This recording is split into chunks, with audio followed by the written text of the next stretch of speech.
Throughout the past year, people have asked for my thoughts about my cousin Robert F. Kennedy Jr. and his presidential campaign. I did not comment, not only because I was serving in a government position as United States Ambassador to Australia, but because I have never wanted to speak publicly about my family members and their challenges. We are a close generation of 28 cousins who have been through a lot together. We know how hard it's been, and we are always there for each other. But now that Bobby has been nominated by President Trump to be Secretary of Health and Human Services, a position that would put him in charge of the health of the American people, I feel an obligation to speak out. Overseeing the FDA, the NIH, the CDC, and Centers for Medicare and Medicaid Services, agencies that are charged with protecting the most vulnerable among us, is an enormous responsibility and one that Bobby is unqualified to fill.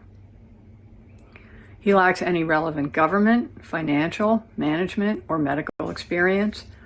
His views on vaccines are dangerous and willfully misinformed. These facts alone should be disqualifying.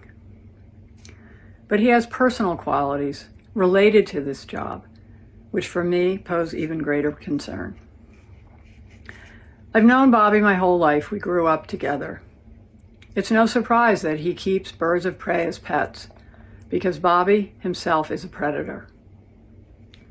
He's always been charismatic, able to attract others through the strength of his personality, his willingness to take risks and break the rules. I watch his younger brothers and cousins follow him down the path of drug addiction. His basement, his garage, his dorm room were always the center of the action, where drugs were available, and he enjoyed showing off how he put baby chickens and mice in a blender to feed to his hawks. It was often a perverse scene of despair and violence. That was a long time ago, and people can change. Through his own strength and the many second chances he was given by people who felt sorry for the boy who lost his father, Bobby was able to pull himself out of illness and disease.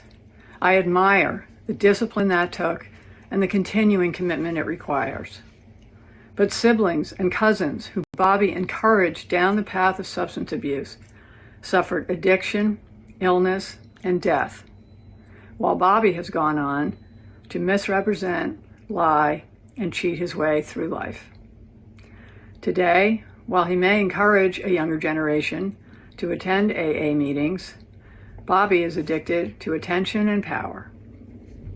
Bobby preys on the desperation of parents of sick children, vaccinating his own kids while building a following hypocritically discouraging other parents from vaccinating theirs.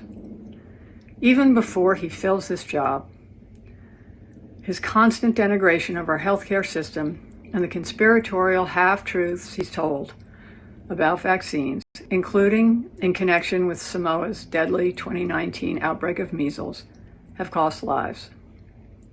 And now we know that Bobby's crusade against vaccination has benefited him in other ways too. His ethics report makes clear that he will keep his financial stake in a lawsuit against an HPV vaccine. In other words, Bobby is willing to profit and enrich himself by denying access to a vaccine that can prevent almost all forms of cervical cancer and has already been safely administered to millions of boys and girls. During my time in Australia, I worked on the Quad Cancer Initiative, and I learned that cervical cancer is among the top 3 forms of cancer among women in a majority of countries. Tragically, every year, more than 200,000 children lose their mothers. They are orphaned due to a lack of vaccines and screening. Those are the real-world consequences of Bobby's irresponsible beliefs. We are a close family, and none of that is easy to say. It also wasn't easy to remain silent last year when Bobby expropriated my father's image and distorted President Kennedy's legacy to advance his own failed presidential campaign, and then groveled to Donald Trump for a job. Bobby continues to grandstand off my father's assassination and that of his own father. It's incomprehensible to me that someone who is willing to exploit their own painful family tragedies for publicity would be put in charge of America's life and death situations. Unlike Bobby, I try not to speak for my father, but I am certain that he and my Uncle Bobby, who gave their lives in public service to our country, and my Uncle Teddy, who devoted his long Senate career to the cause of improving health care, would be disgusted.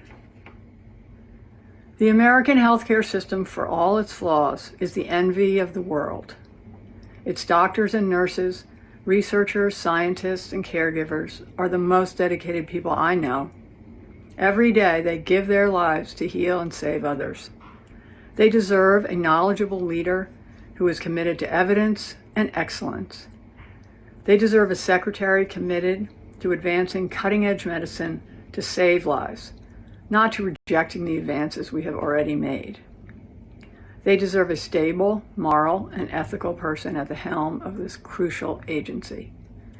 They deserve better than Bobby Kennedy, and so do the rest of us.